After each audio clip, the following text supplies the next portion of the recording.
Hello students, good afternoon.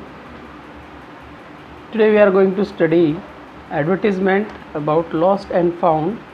See here lost and found मैंने यहाँ पे लिखा हुआ है. lost and found के बाद मैंने lost पे यहाँ पे साइन किया हुआ है. It's mean लॉस्ट के बारे में हम पढ़ रहे हैं. लॉस देखिए क्या क्या होती है, या तो कोई पर्सन लॉस होता है या फिर कोई थिंग लॉस होती है. अगर कोई पर्सन लॉस है, पहले पर्सन को देख ले. पर्सन लॉस होता है तो हमें क्या क्या चीज़ बताने की ज़रूरत है. अगर कोई पर्सन लॉस होता है तो वहाँ पे हमें पर्सन का नेम बताने की ज़रूरत है. फिर नेम के बाद उसकी आइडेंटिटी बताने की ज़रूरत है. आइडेंटिटी में क्या क्या बताएं आप. कॉम्प्लेक्शन कैसा है उसका, फेयर कॉम्प्लेक्शन है या फिर वो विटिस कॉम्प्लेक्शन है ना. तो कॉम्प्लेक्शन जो होते हैं उस कॉम्प्लेक्शन को बताएं उसकी. फिर गारमेंट्स उसने कौन से पहने हुए हैं वो बताएं. शूज़ कौन से पहने हुए हैं वो बता सकते हैं. हेयर कैसे हैं, करली हैं, ब्लैक हैं, लॉन्ग हैं, ब्लॉन्ड हैं, शॉर्ट है. जैसे उसके हेयर है वो आप बता सकते हैं. हेयर का कलर भी आप बता सकते हैं. हेयर का कलर भी आप बता सकते हैं. डियर यहाँ पे मैं कलर लिख देता हूँ. ये भी चीज़ आप यहाँ मेंशन कर सकते हैं. उसके बाद आप मार्क बता सकते हैं कि उसके फेस पे कोई मार्क है या नेक पे कोई मार्क है, किसी हैंड पे कोई मार्क है. ये 3 प्लेसेस मैंने इसलिए बताए डियर स्टूडेंट्स. ये अगर कोई भी पर्सन गारमेंट पहन के रखता है तो ये मार्क जनरली दिख जाते हैं और दिखने के बाद इंसान को आइडेंटिफाई किया जा सकता है. आफ्टर दैट डियर स्टूडेंट्स, जब कोई भी थिंग आपकी लॉस हो गई, लॉस होने के बाद में you have to write down place कि वो थिंग कौन से प्लेस पर लॉस हुई थी. उस प्लेस को आप प्लेस में आपका कुछ भी हो सकता है. बस हो सकती है, आप किसी बस में जर्नी कर रहे थे तब वो गुम हो गई. या कोई ट्रेन हो सकती है, किसी ट्रेन में आप जर्नी कर रहे थे. कोई ऑटो हो सकता है या कोई जगह प्लेस हो सकते है. उस प्लेस का नेम आप बता सकते हैं. वो प्लेस आपको ज़रूर मेंशन करना है. उसके बाद डियर स्टूडेंट्स आपको मेंशन करना है ड्यूरेशन. कौन सी ड्यूरेशन में आपकी कोई भी थिंग लॉस हुई थी, उसका ड्यूरेशन क्या था. ड्यूरेशन मतलब जर्नी कर रहे थे या विज़िट कर रहे थे या कोई गेम आप खेल रहे थे. उस ड्यूरेशन को आपको मेंशन करना है कि while playing in the ground I lost my wallet. ऐसे आप कह सकते हैं. While I was going in train EMU GDK5 Delhi to Palwal I lost my purse. ऐसे आप लॉस्ट माय वैलेट, आप ऐसी चीज़ें बता सकते हो. ड्यूरेशन आपको बताना पड़ेगा. देन डियर स्टूडेंट्स आपको कोई भी पर्सन आपका जो कोई भी थिंग आपकी लॉस हुई है, उस लॉस थिंग को कोई भी पर्सन आपको क्यों देगा, तो उसके लिए आपको रिवार्ड अनाउंस करना पड़ेगा. आप और रिमेंबर रिवार्ड आपका इतना हो कि जितने का आपका कोई थिंग खोई है ना, तो आपका रिवार्ड जो है ना 10 to 20% होना चाहिए. कहीं उसको जितने की थिंग उन्हीं खोई है उसको. लेकिन यहाँ तो हम पर्सन की बात कर रहे हैं. पर्सन के लिए आप अवार्ड कुछ भी दे सकते हैं कि पर्सन की कीमत कुछ भी नहीं लगाई जा सकती है. जो आपका मन करे वहाँ अवार्ड दे सकते हैं. थिंग के लिए 10 to 20% आप देंगे. फिर आप यहाँ पे कॉन्टैक्ट लिख सकते हैं कि आप अगर किसी को कोई पर्सन मिल भी जाए तो आपको कैसे लौटाएगा. वो आपको सबसे पहले कॉन्टैक्ट करने की कोशिश करेगा. कॉन्टैक्ट नहीं मिला, कॉन्टैक्ट नंबर, तो आपको एड्रेस मेंशन करना पड़ेगा या ईमेल आईडी आपको भेजनी पड़ेगी. व्हाट्सएप नंबर आप यहाँ पे भेज सकते हैं. ये तो है डियर स्टूडेंट्स. ये चीज़ें सारी की सारी चीज़ें आपको मेंशन करनी है आपकी एडवर्टीज़मेंट में जब आपका कोई पर्सन लॉस हो जाता है और उसके लिए आप एडवर्टीज़मेंट दे रहे होते हैं. After that dear students we will study कि if your any thing is lost. अगर कोई थिंग लॉस्ट हो जाती है तो आपको कैसे एडवर्टीज़ करनी है. थिंग लॉस होने पर dear students you have to write down name कि कौन सी थिंग आपकी लॉस हुई है. Then you have to write down identity. उसकी आइडेंटिटी क्या है जो थिंग आपकी लॉस हुई है. तो आइडेंटिटी में आप बता सकते हैं उसका कलर क्या है. ब्रांड बता सकते हैं कौन सी ब्रांड की थिंग है जो गुम हुई है. या कंपनी, जैसे कोई कार गुम हो गई है तो कंपनी का नेम बताने पड़ेगा. But that is also be called brand. तो आप ब्रांड बताएंगे कौन सी ब्रांड की कोई भी थिंग थी आपकी. फिर अगर कोई देखिए कोई कार या बाइक आपकी गुम हुई है तो उसका नंबर आप बता दें. कार या बाइक का नंबर आपको बताना पड़ेगा. देन बैग वगैरह या कुछ और चीज़ आपकी गुम हुई है तो वहाँ आपको ये बताना पड़ेगा उसमें कंटेनिंग क्या क्या चीज़ उसने कंटेन कर रखी थी. सपोज दैट वैलेट की बात करते हैं, उसमें क्या हो सकता है कुछ अमाउंट. वो अमाउंट आपको मेंशन करना पड़ेगा कितना था. यहाँ आपको मेंशन करना पड़ेगा पेपर गुम हुए हैं तो पेपर किस किस चीज़ के थे. और आपको मेंशन करना पड़ेगा जो डॉक्यूमेंट्स आपके गुम हुए हैं, डॉक्यूमेंट्स किस किस चीज़ के थे. आई होप डियर स्टूडेंट्स आपको चीज़ समझ में आ रही है। देन उसके बाद हम चलते हैं कि अगर उसके ऊपर कोई मार्क बना हुआ है ना, थिंग के ऊपर कोई, जैसे वैलेट वगैरह के ऊपर मार्क बना होता है, डब्ल्यू का बना होता है, या बैग के ऊपर आर का मार्क बना होता है, बहुत सारी चीज़ें लिखी हुई होती है, वो उस मार्क को आप यहाँ पे मेंशन कर देंगे। आफ्टर दैट डियर स्टूडेंट्स हमें ये भी मेंशन करना है कि वो थिंग कहाँ पे हमने लॉस की थी, वो प्लेस सेम है जो उसमें मैंने आपको बताया। टाइम भी, ड्यूरेशन आपको मेंशन करना है, रिवार्ड भी मेंशन करना है। ये रिवार्ड आपका जो थिंग आपकी लॉस हुई है उसका 10 to 20% करोगे, ज़्यादा से ज़्यादा अच्छा होता है 30% कर सकते हैं, लेकिन उससे ज़्यादा नहीं। फिर यहाँ पे आप देखिए कॉन्टैक्ट नंबर आप यहाँ पे लिखेंगे, एड्रेस लिख सकते हैं, ईमेल आईडी आप यहाँ पे लिख सकते हैं। ये डियर स्टूडेंट्स लॉस का आपका एग्जाम्पल था। लॉस की अगर कोई थिंग लॉस हो जाती है, कोई पर्सन लॉस हो जाता है, तो उसकी आइडेंटिटी कैसे बतानी है, उसकी एडवर्टीज़मेंट कैसे देनी है, उसके लिए आपको फॉर्मेट बताया था। इस चीज़ को हम एग्जाम्पल से करते हैं कि कैसे कैसे चीज़ों को हमें मेंशन करना है। यस डियर स्टूडेंट्स, यहाँ पे आप देखें, ये जो ऊपर जो लिखा हुआ है उसको आप भी ध्यान ना दें। ये जो स्टेटमेंट मैं आपको पढ़ाना चाह रहा हूँ इस पर आप ध्यान दें। You have lost your leather wallet containing your examination entry ticket. देखिए इसमें आपको पता चल गया कि आपका जो वैलेट गुम हुआ है उसमें क्या क्या चीज़ें थी। एग्जामिनेशन एंट्री टिकट था फॉर क्लास 12th क्लास के लिए। वाइल ट्रैवलिंग बाय बस, जब आप बस में जा रहे थे फ्रॉम ये है बंसाकरी टू MG रोड बेंगलोर। बंसाकरी से आप MG रोड बेंगलोर जा रहे थे, तो आपका पर्स जो है गुम हो गया इस ट्रेवलर। राइट अ नोटिस, आपको एक नोटिस लिखना है। क्या लिखना है? नोटिस लिख रहे हैं आप। तो नोटिस लिखने का तरीका जो सेम है उसमें सेम ही रहता है, इन्फॉर्मेशन थोड़ी सी चेंज हो जाती है। डियर स्टूडेंट्स, यहाँ पे जब आप नोटिस लिख रहे होते हैं तो यहाँ और देखिए, इन not more than 50 words, 50 word से ज़्यादा में नहीं होना चाहिए वो नोटिस आपका। थोड़ा सा मैं ऐसे कर देता हूँ ताकि आपको दिखाई दे जाए। ये अरे भाई एक मिनट, हाँ ये कह रहा है in not more than 50 words, 50 word से ज़्यादा नहीं होना चाहिए। To be published in Deccan Herald. Deccan Herald एक न्यूज़पेपर का नेम है, उसमें पब्लिश होना है।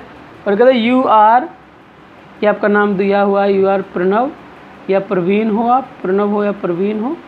और उसके बाद में दिया हुआ है आप रहते कहाँ हैं, 12 गांधी रोड बेंगलोर में रहते हैं। यहाँ डियर स्टूडेंट्स आपको क्या करना है, एक नोटिस देना है। क्या देना है? नोटिस देना है। तो इसको आप ध्यान से समझें, इस नोटिस को हम कैसे दे रहे हैं। यहाँ डियर स्टूडेंट्स डायरेक्टली आपको लिख देना है, जब आप नोटिस देंगे तो नोटिस के टाइम पे आपकी जो लैंग्वेज होगी वो क्या होगी। यहाँ पे आप लॉस किया है ना, लॉस्ट एंड फाउंड आप लिखोगे, तो यहाँ पे जो लॉस हुआ तो लॉस्ट लिख दोगे।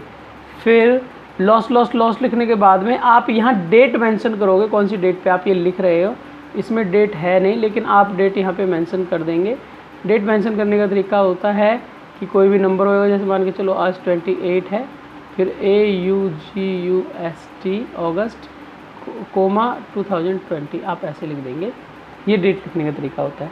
फिर उसके बाद में ये आपको सिंपल अपनी भाषा लिखनी है। I lost my leather wallet on date, देखो आपने टाइम बता दी कौन से टाइम पे वो खोया है ना। वाइल ट्रेवलिंग ड्यूरेशन बता दी आपने, while travelling by Karnataka state roadways bus from Bengaluru to Banashankari to MG road in Bangalore. The wallet contains, wallet में क्या क्या है, wallet contains my examination entry ticket जो ऊपर दिया हुआ था वो है। अदर इम्पॉर्टेंट डॉक्यूमेंट्स हैं, उन डॉक्यूमेंट्स को आप यहाँ मेंशन कर सकते हैं, जैसे DL है, आधार कार्ड है, यहाँ पे आप मेंशन कर सकते हैं, है ना। फिर उसके बाद वो कहता है it is a black leather, कैसा लेदर है, it is a black leather, इसका कलर बता दिया आपने। वैलेट विद R प्रिंटेड, इस पर R मार्क है ना on top of the front side पे R मार्क है इस पर। फिर वो कहता है the finder will be suitably rewarded, जो फाइंडर है उसको रिवार्ड किया जाएगा। प्लीज़ कॉन्टैक्ट प्रणव, और ये जो अपना प्रणव ने अपना नेम बता दिया, कॉन्टैक्ट पर्सन कौन है, ये है, और ये इस जगह पे रहता है, एड्रेस है, इसका फ़ोन नंबर है, ये फलाना ठिकाना, ये चीज़ें हैं। ये डेट है आपकी, उस डेट को आपको यहाँ पे मेंशन करना है। ये तो हो गया डियर स्टूडेंट्स नोटिस। नोटिस को सीधी भाषा होती है, लॉस्ट एंड फाउंड टॉपिक लिखा, फिर लॉस्ट लॉस्ट लॉस्ट लिखा, डेट लिखी, फिर ये आपने अपना मेंशन करना शुरू कर दिया। अगर यही एडवर्टीज़मेंट होती तो आप समझें इसको, एडवर्टीज़मेंट है ये। क्वेश्चन नंबर 2 आपका हो गया यहाँ से क्वेश्चन नंबर 2 को समझें। ये कहता है write an advertisement in not more than 50 words for the lost and found column of the Daily National Herald. Daily National Herald ये न्यूज़पेपर का नेम है, National Herald. Lucknow stating the loss of your wallet containing a DD for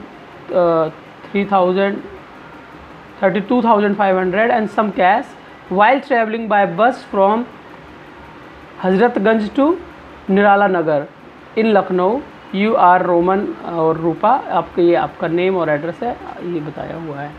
तो आपने क्या करना है, यहाँ पे एडवर्टीज़मेंट देनी है। क्या देनी है? एडवर्टीज़मेंट। एडवर्टीज़मेंट में लॉस्ट एंड फाउंड यहाँ पे लिखना है, उसके बाद लॉस्ट लॉस्ट लॉस्ट नहीं लिखना, वो नोटिस का फॉर्मेट होता है। और वहाँ पे एड्रेस डेट मेंशन करनी होती है नोटिस में, लेकिन एडवर्टीज़मेंट में कोई डेट मेंशन यहाँ पे नहीं करनी है। डायरेक्ट आप उसको लिख दो 20 मार्च 2019 नेशनल हेराल्ड न्यूज़पेपर में ये आपको देना है ना। Lost my wallet while travelling by बस from Hazratganj to Nirala Nagar in Lucknow, यानी कि वो आपने प्लेस बता दिया और टाइम बता दिया, कौन से टाइम पे कौन सी डेट पे ये गुम हुआ था। फिर कहता है देखिए गुम 18 में हुआ, तो 2 दिन बाद आप ये लिख रहे हैं 20 मार्च। वो 20 मार्च को जो आप यहाँ लिख रहे हैं, तो इस डेट को यहाँ आप ऐसे मेंशन कर सकते हैं, कोई बात नहीं। हाँ, इसको मेंशन कर दो इस डेट को यहाँ, और बेटर रहेगा कि जैसे हमने नोटिस में किया था तो वहीं पे ऐसे ही कर दो, यहाँ इसको मेंशन करके फिर यहाँ से इसको शुरू करना, ठीक है।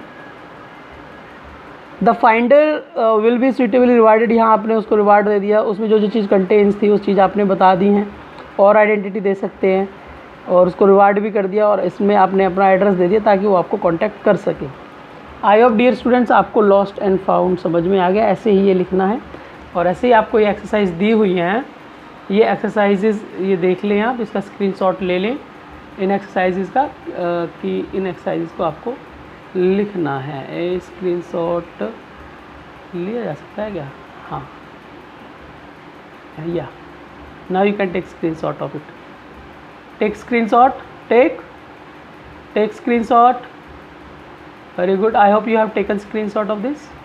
हाँ, आपको क्लियर, आपको क्वेश्चन समझ में आ जाएंगे, कौन से क्वेश्चंस की आपको एक्सरसाइज करनी है। उसके बाद डियर स्टूडेंट्स, अगर कोई चीज़ आपकी ये तो है लॉस वाली, अगर कोई चीज़ आपकी मान के चलो आपको मिल जाती है, तो आप उसको कैसे, आप कोई पागल तो हो नहीं कि उसको एडवर्टीज़ करने जाएंगे, अपने पैसे लगाओगे भाई कोई चीज़ मेरे को मिल गई है या फिर कुछ हो गया है। अगर नोटिस में पूछा जाता है, एडवर्टीज़मेंट तो कोई चीज़ आपको फाइंड हो गई है और आपको उसको एडवर्टीज़ देने की ज़रूरत होती नहीं है, ना ही एडवर्टीज़मेंट कोई देता है आपको। आप ये है कि आप किसी ऑर्गेनाइजेशन में काम करते हैं तो वहाँ पर नोटिस दे सकते हैं। तो नोटिस देने के लिए आपको क्या मेंशन करना पड़ेगा डियर स्टूडेंट? सबसे पहले आपको डेट मेंशन करनी है, जैसे कि मैंने आपको वो टॉपिक मेंशन करना है, ये मैं आपको थोड़ा सा बता देता हूँ फॉर्मेट में। जैसे ये फॉर्मेट है, कोई चीज़ आपको मिल जाती है, कोई चीज़ मिल जाती है तो मिलने के बाद क्या करना है? थिंग है, बैग है, वैलेट है, बुक है, पर्स है, रिस्ट वॉच है, कुछ भी है, उसको आपको क्या करना है? थिंग का नेम बताना है, उसमें आइडेंटिटी नहीं बतानी है, वो हाइड करनी है। आई एम रिपीटिंग, आइडेंटिटी नहीं बतानी है, वो हाइड करनी है।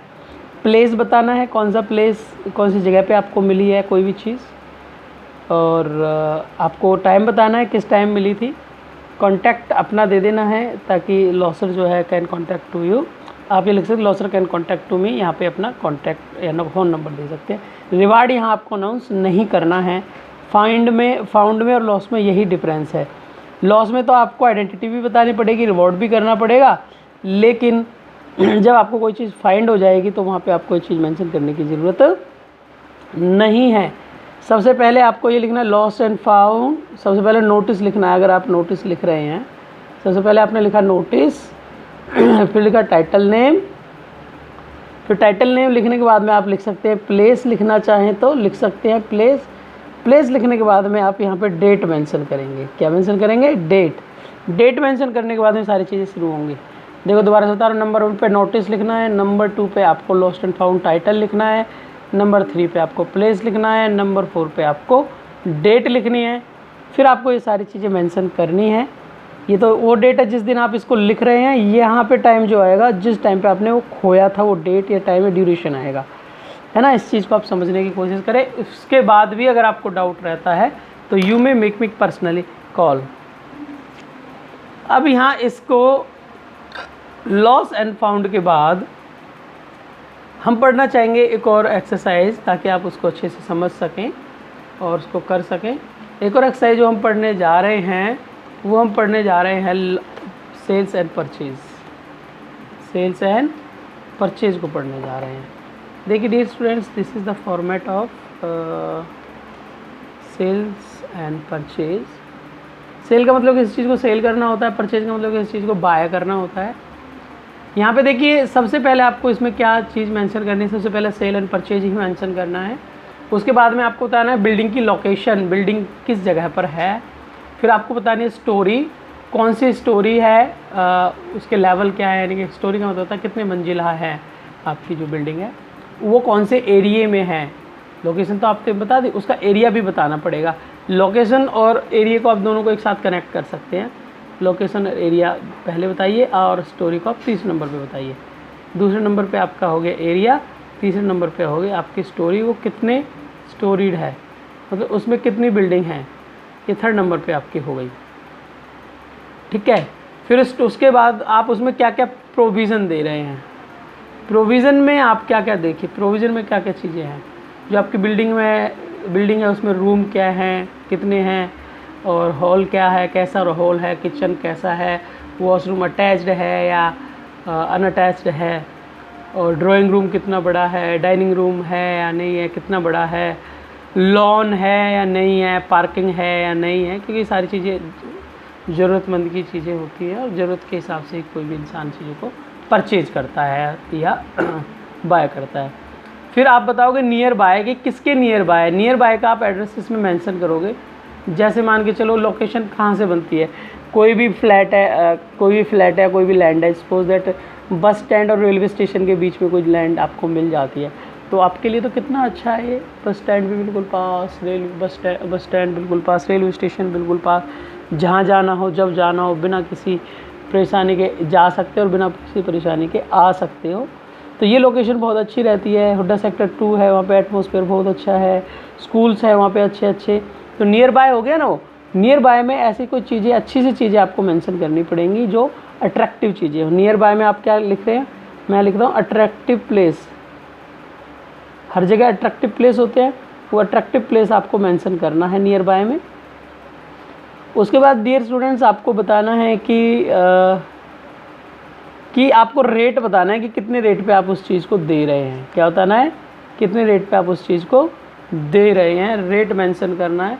और रेट बताने के साथ साथ आप EMI अवेलेबल हैं उनको भी बता देंगे कि मंथली EMI है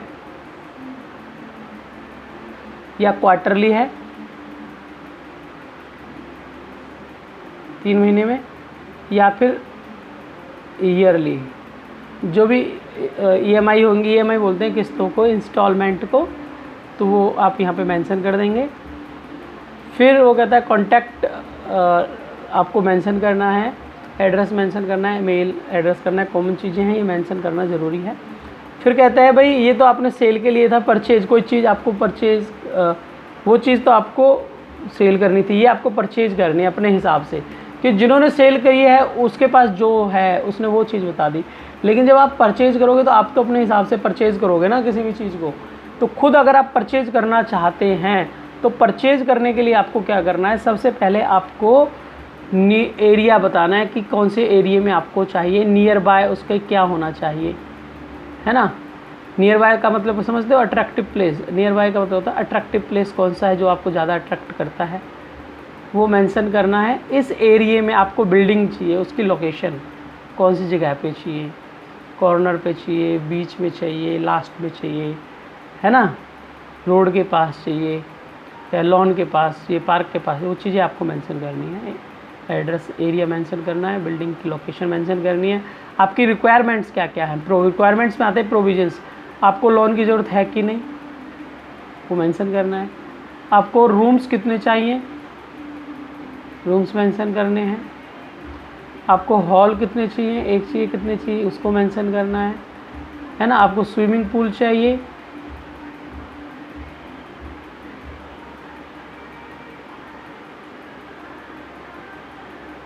उसको मेंशन करना है, स्विमिंग पूल चाहिए कि नहीं चाहिए। और कुछ जो चीज़ें आपको चाहिए वो यहाँ आप पे मेंशन कर दोगे। फिर रेट आप बताओगे, रेट अराउंड इतने, अपनी एक्सपेक्टेशन बता दोगे कितने के आसपास आप उसको ख़रीद लोगे, एक्सपेक्टेशन। रेट अराउंड बता दोगे। इंक्वायरी फॉर EMI के लिए please tell EMI also if it is available, ऐसे मेंशन कर दोगे। कॉन्टैक्ट नंबर आपको अपना डालना है ताकि कोई आपसे कॉन्टैक्ट कर सके। ईमेल आईडी आप डाल सकते ताकि कोई आपको ईमेल कर सके। ये चीज़ें डियर स्टूडेंट्स आपको क्लियर होनी चाहिए। और अगर ये चीज़ें आपको क्लियर हैं तो आप एडवर्टीज़मेंट या नोटिस देने में कैपेबल हैं। तो इन चीज़ों को समझ लें। आपसे नोटिस पूछा जाता है तो नोटिस दे सकते हैं, एडवर्टीज़मेंट पूछी जाती है तो एडवर्टीज़मेंट समझते हैं। आई होप आपको क्लियर है। अगर इसके बाद भी कोई डाउट है तो आप मेरे से पूछ सकते हैं। इसको हम एग्जाम्पल से समझते हैं, इसको एग्जाम्पल से समझने की कोशिश करेंगे।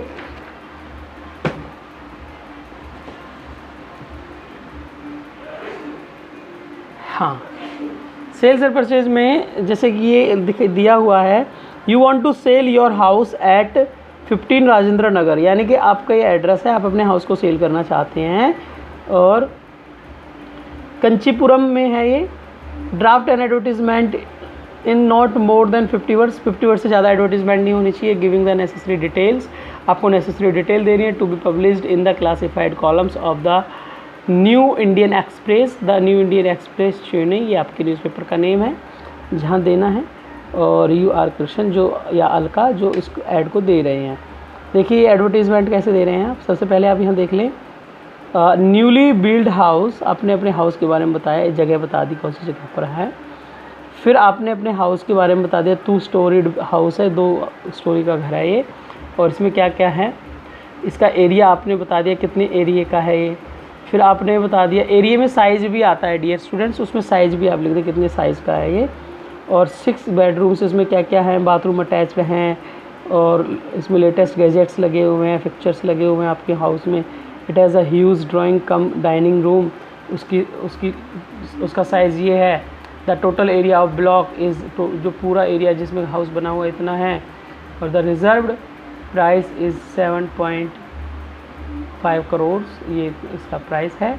और इंटरेस्टेड पर्सन में कॉन्टैक्ट, उसमें आपने अपना एड्रेस दे दिया और कॉन्टैक्ट नंबर इसमें दे दिया।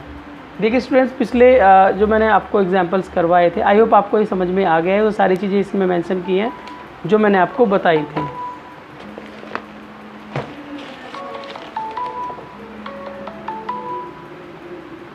एक सेकंड रुक जाएं सर आप। वो सारी की सारी चीज़ें इसमें मेंशन हैं। यहाँ पे देखिए जो एरिया आ रहा था, एरिया मैंने यहाँ भी आपको बताया एरिया, तो एरिया के तो नियर बाय में आप लिख दोगे। एरिया का मेन मतलब है कि साइज़ कितना है, कितने साइज़ में है वो।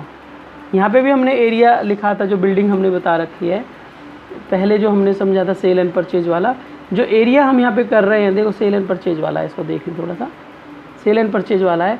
जो एरिया हम यहाँ कर रहे हैं, एरिया का आप यहाँ साइज़ डालेंगे, कितने साइज़ में आपका मकान बना हुआ है, उसको आप ज़रूर मेंशन करेंगे। थोड़ा सा माइंड से स्लिप हो गया था, लेकिन अब बता रहा हूँ। फिर भी कोई कन्फ्यूज़न हो तो आप मेरे को कॉल कर सकते हैं। Good bye students.